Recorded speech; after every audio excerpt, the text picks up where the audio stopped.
everyone, this is CJNovo992 and today we are back with another brand new video. Today's our video, we are officially back in business as the double game weeks are here finally, man. They made this waiting 7 days for the next game malarkey. All that is out the way as the next hurdle is in front of us already and it's Hamilton away. But as always, before we go any further on with today's video, as it has been about 4 days since the last little cheap plug, if you are new around here or even if you enjoy the channel, why not help the channel out by hitting that subscribe button. It's free, doesn't cost you a penny, and it just helps me and thee take another step in the right direction of hopefully one day reaching the channel dream, which is of course 55k. But cheap plugs and YouTube things and all that to one side, let's get on with the video then, shall we? And before I just lose it and go off on one about this Kemar roof charge that we need to break down and discuss in today's video, let's start as always with the old oppositional preview and have a look at this Hamilton side who, as I'm currently recording, are sitting dead bottom of the SPFL. Now, to be fair to Hamilton, they do sit rock bottom of the SPFL, but they do have 2 games in hand over the team that's sitting 1 place and 4 points above them by the name of Ross County. Now, obviously, one of those games are versus Rangers, but still, fair is fair, and they do have 2 games in hand. And branching off from the word fair there, I think that gives us the perfect transition in to Hamilton's season so far, because it's very hard to argue against that Hamilton deservedly are bottom of the SPFL table, because you look at it, they have the joint most amount of losses in the league at 16, sitting with only Kemar, who has the same amount, and they've conceded the joint most goals in the entire league as well, with 51 goals conceded joint with Ross County, who we just previously mentioned as well. But as we did mention earlier on in today's video, both those teams have played more than Hamilton, so you look at what they're doing so far this season and it's just no like them, especially around this time of the season. Now again, there is still a lot of football to be played, and I'm certainly not sitting here damning Hamilton saying that they are definitely gone down, because we've been here many times and somehow, some way, they always seem to find a way to stay in the top flight of Scottish football. But for me, it's just completely different this year when I look at this Hamilton side. And in terms of this preview for these videos, this is the first team in a very long time now that isn't on a fantastic run and who's just had a fantastic result. It's the exact opposite, ladies and gentlemen. This Hamilton team has been struggling, and they keep struggling right into this game. Because you look at their form, they have only 1 win in the last 5 league matches, and that was a fantastic result, by the way. It was a 3-0 win versus Motherwell, which is of course their derby, and everyone went, right there, there's the Hamilton, right on time. January, early January, this is when Hamilton start picking up points. But I think now, given the way the rest of the fixtures have gone for the rest of January, I think you can look at that game and say that was unfortunately a false dawn for this very young Hamilton side, because they followed that fantastic display versus Motherwell with a kind of limp performance versus Kemar, because Kemar won easily 2-0, very comfortable game. And then in the next game for Hamilton, they did get a 0-0 draw with Dundee United, but even in saying that, any positivity from that 1 point was quickly forgotten, because the next game they were easily beaten by Celtic 2-0, and in their most recent game coming into this one versus Rangers, they lost a massive one, and that was against Ross County, who we've already mentioned, in today's video, is in and around that area, and they had to pick up points from this game, but they didn't, ladies and gentlemen. The classic thing your dad will always say, the 6-pointer, Hamilton lost in the most recent game. And you know, in that Ross County game, I think that tells you everything you need to know about the opposition coming in to this game and why it is vastly different Hamilton side from this year than in previous years, because in this game at home, they took the lead versus Ross County 1-0 up in the 16th minute when on loan Rangers player Kelly scored an own goal. Now, we all know what usually happens for Hamilton. They will hold on, they will battle, they will grind that out, pick up the points and then start climbing towards survival. But, ladies and gentlemen, this young Hamilton side ran out of puff in the 80th minute and cruelly conceded 2 late goals. One in the 81st minute and one in the 85th minute, which saw Ross County come away from home with a massive 2-1 win in the old 6-point relegation battle. And as we've already said in today's video, that was their most recent game, so for the first time in a long time, we're not playing a team that's on the bounce. It's actually a team that's feeling pretty damn sorry for itself. But even in saying that, that is a very dangerous thing to have. And I know like Hamilton gets his reputation in League Hill. I didn't like them very much, but I'm quite a fan of their manager Brian Rice. He always speaks very highly of Rangers. He's always got nice things to say about Rangers. He's one of these managers that's no battered down or bittered with the way Scottish football is. He always speaks his mind and he's always quick to give praise when praise needs to be given. But I just think the job that he's been able to do over the years with Hamilton has been tremendous, given what he's had and what he's had at his disposal. But this year especially, man, I just didn't think he's got anything to work with. And again, that's me not being disrespectful to a lot of the young laddies in the Hamilton side. They will hopefully go on to be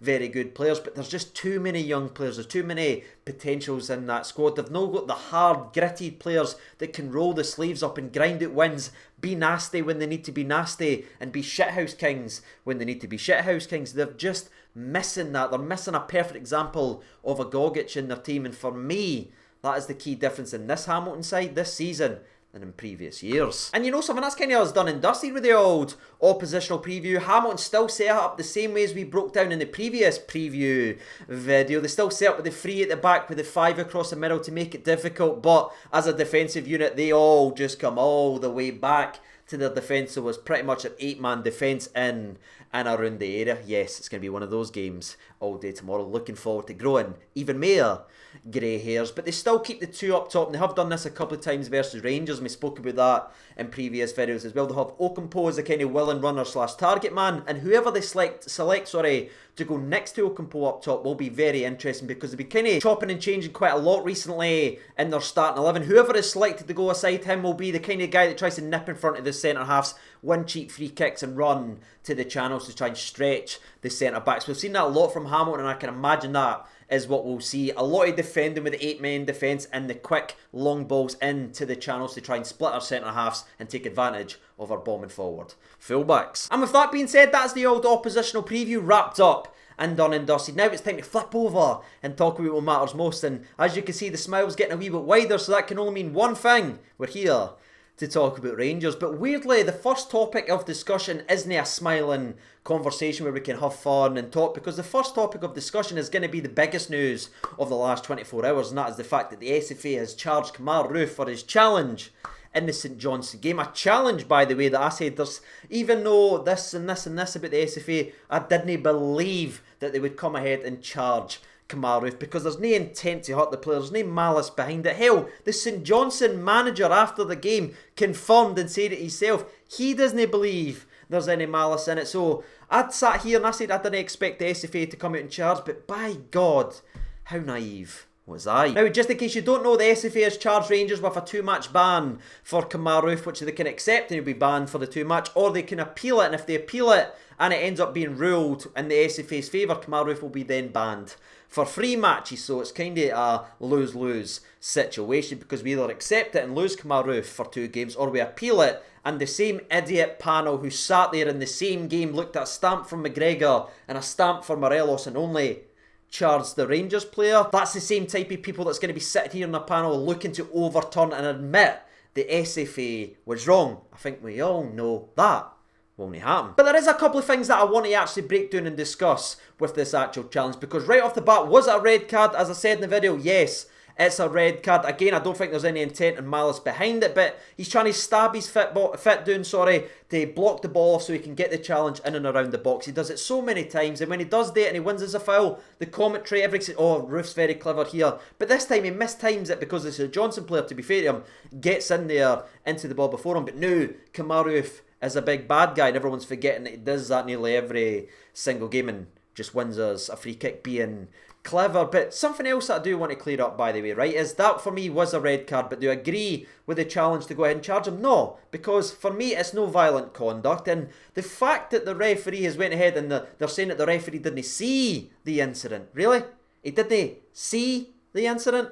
Then what is he looking at, people? Because for me, he's got a clear view of the incident, so I didn't understand how this charges came about. And the other thing that I want to talk about, by the way, is this BS that's out here in the media saying that, oh, Roofe's horrific challenge may cost Davidson a chance to play in his Dream Cup final, and all that bollocks. That there, from the press, is utter crap. Yes, Kemar Roofe did go in with a heavy challenge, and yes, it was a dangerous one and could have been a red card and should have been a red card, but that is not why that man left the park. He went down holding his left leg from the Roofe challenge. Do you know the leg that's actually hurt, that's actually caused him the injury? It's his right leg when he tried to get stuck in to Ryan Kent, ended up going over it and having to hobble off the park injured. It was his right leg that was receiving treatment, not his left one that Kemar Roofe did. So for me, that just sums up all these bitter, idiotic pundits that's out there that's tweeting out, having their say on this show, saying, oh, he's injured him and everything like that. No, he never, ladies and gentlemen. Roofe got the left leg. The actual injury that Callum Davidson has is on his right leg when he tried to get stuck into Ryan Kent. So I wanted to address that and clear that up, people, so people actually get the real picture of what's actually happening out there. And as we already mentioned, this whole nonsense about the referee not seeing the incident, even though you could clearly see from that picture we flung up, you can see it quite clearly. What I do find so damn interesting, right, if he's admitting he didn't see the incident or didn't see the challenge, then what was the yellow card for? It's a simple question, but a question that I think needs to be asked. And for me, this whole thing is summarised by one simple thing. They're trying to re-ref the games after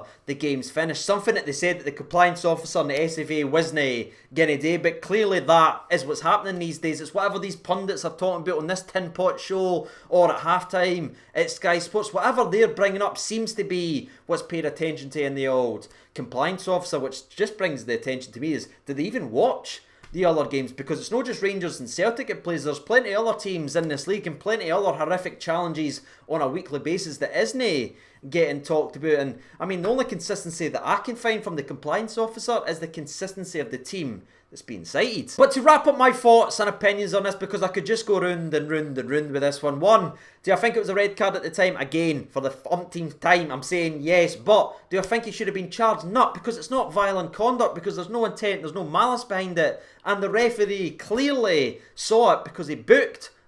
Just because he thinks he's got it wrong now that he's seen the media pressure and the highlights and everything, doesn't mean that he didn't have his eyes open. We've seen it, he booked the challenge, and it's just blatant BS from the SF frickin' A. But that's my opinions on it, ladies and gentlemen. I'd be very curious to see what your opinions are on it, and whilst you do that, I will speak about Kemar Roofe's opinion on it, because Kemar Roofe took to his social media on Instagram to let his feelings be known. Well, first, like an angry emoji showing that he was pissed off at the incident, and then he shared this image, which is actually in a European game, by the way, where you can quite clearly see him getting absolutely rinsed. But for me, some people were pointing out saying, why is he showing that? That's not the SFA, they can't do anything about that. But that, for me, is missing the point. I think he's shown there that mistimed challenges and things can look very, very bad with still images. But UEFA didn't go ahead and re-ref the game or look over and take over the referee's job and go ahead and punish that laddie. No, they never. And I think that's what he's trying to show there, that UEFA doesn't re-ref games because of still images and highlights. So why does the SFA and the fantastic compliance officer that we have? The other post that he fired out, by the way, was absolutely glorious, and I love that he's went ahead and done this, because I actually posted out this highlight yesterday and he's done it this morning, and it's this challenge right here in a reverse game versus St Johnstone this season, which was completely ignored and not cited or that at all. Can you honestly look at that challenge and say that isn't violent, that isn't reckless, that isn't as dangerous as the one that Kemar Roofe has just been cited for? For me, that challenge is even worse, because the guy's lunging at full pelt, he's off the grunt, it's reckless, and he nearly breaks Kemar Roofe in half. So aye, a fair play on the laddie for speaking up and getting his thoughts and opinions out there. It's good to see he isn't willing to accept the BS that goes on in this actual league. But it's going to be very interesting to see what Rangers do now with the decision. But regarding this game, as this is a preview for the game versus Hamilton, as the charges came, a lot of people is expecting Kemar Roofe to be out of the game tomorrow. But Rangers don't actually need to respond to the challenge, the charge from the SFA until Monday, so he can play in this game tomorrow, and I think he will play. The only way that he couldn't play is if Rangers had maybe accepted it beforehand behind the doors and they're getting ready to announce it on Monday that they've done it. If they haven't done that, Kemar Roofe is eligible to play in this game versus Hamilton, and I hope he does play, ladies and gentlemen, because if that man scores, given how pissed off and angry he is at this situation, I can't wait for the Robbie Fowler celebration-esque level of shithousery that this laddie will surely do. That is what I'm hoping to see, and I do think I will see Kemar Roofe tomorrow. I think he will play versus Hamilton, then Rangers will accept the charge and accept the 2-match ban rather than risking it being a 3-match ban, because they know who's in charge of all this malarkey, and there's no way that this panel that's handpicked by the SFA is going to turn around and say that the SFA and the compliance officer was wrong. It's never going to happen. So I think he will play, and then we'll accept the charge and we'll be without Kemar Roofe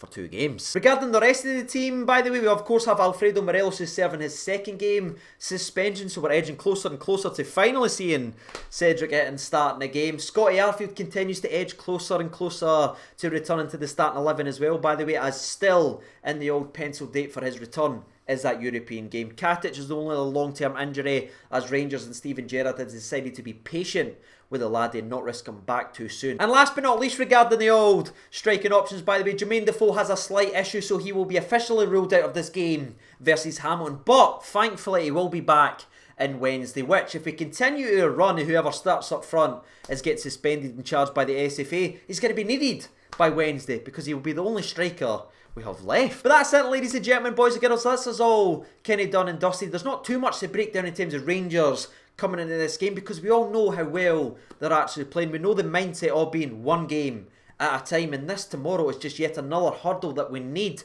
to get over and climb and pick up all 3 points. So now that we've talked about everything in today's video, from the oppositional preview to the Rangers conversation, that ridiculous Kemar Roofe charge, I still can't believe it, ladies and gentlemen, but I should believe it, which is probably the sickening thing about all this, but also the latest Rangers injury and team news. So now it's time to take all of that and put it in to the old prediction section of today's video. So make sure we get your thoughts and opinions out there. I'd love to see what you're predicting for the game. For me, I am expecting one of the deepest defensive displays ever from Hamilton Football Club, and I do think that is going to cause a lot of pain and suffering in this game. I think it's going to be a very ugly game, but I do think our magical players will step up. The likes of Rebo, the likes of Hadji. So I'm actually going to come up with Rangers 2, Hamilton 0. My goal scorers, Kemar Roofe and Tavernier. And that's it, ladies and gentlemen, boys and girls. If you got involved in today's video, I will be speaking to you very, very shortly. But as always, I want to take a second just before we finish up today's video to thank you for taking time out of your day to sit here